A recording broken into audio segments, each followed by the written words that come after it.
नमस्कार बंधुओं। तो श्राद्ध पक्ष आ रहा है। 17 तारीख से 17 सितंबर से श्राद्ध प्रारंभ हो रहे हैं।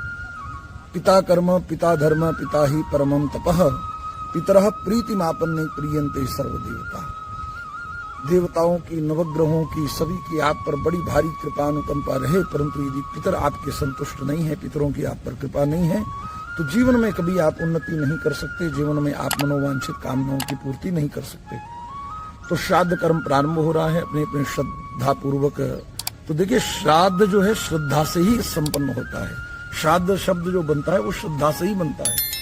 अन्य कार्यों में आप ब्राह्मणों को वर्णित करके, ब्राह्मणों का विधिवत चयन करके और उनके द्वारा आप कर्म करवा सकते हैं, देव कर्म को। लेकिन पितृकर्म जो होता है विधिवत अपने श्रद्धा पूर्वक अपने हाथों से किया जाता है। 17 सितंबर से श्राद्ध प्रारंभ होगी। 17 सितंबर को पूर्णिमा का श्राद्ध है।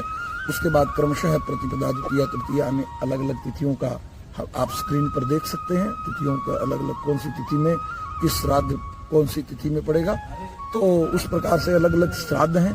तो ये जो 17 दिन है, 15 दिन प्रतिपदा से लेकर के अमावस्या पर्यंत, पूर्णिमा एक दिन जो भाद्रपद पूर्णिमा का होता है, और आश्विन प्रतिपदा जिसमें हम नवरात्र घट स्थापना करते हैं, पहला जो नवरात्र होता है वो नाना पक्ष द्वितीय गोत्र के लिए श्राद्ध किया जाता है उसमें।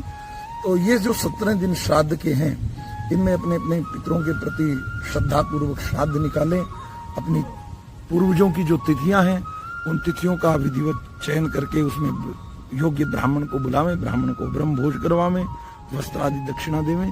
लेकिन उसमें ये भाव न रखें, कई बार लोगों को देखा जाता है इस प्रकार के भाव होते हैं कि हमने ब्राह्मण को बुला करके उन्हें भोजन करवा के बड़ी भारी उन पर अनुकंपा कृपा कर दी।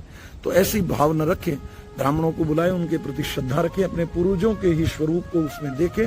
इस प्रकार से श्रद्धा पूर्वक आप अपने पितरों का श्राद्ध करेंगे तो निश्चित ही आपकी मनोवांछित कामनाएं पूर्ण होगी। किसी भी प्रकार का आपके जीवन में कार्य अटका हुआ है तो पितरों की कृपा से वह कार्य पूर्ण होंगे। यदि आप किसी ऐसी स्थिति में है कि आप श्राद्ध नहीं करवा पा रहे हैं, आपकी स्थिति नहीं है, तो शास्त्र ऐसा कहता है अगर कोई व्यक्ति समर्थ न हो तो ऐसी अवस्था में यदि गाय को घास खिला दिया जाए तो वह भी विधिवत किया गया श्राद्ध माना जाएगा।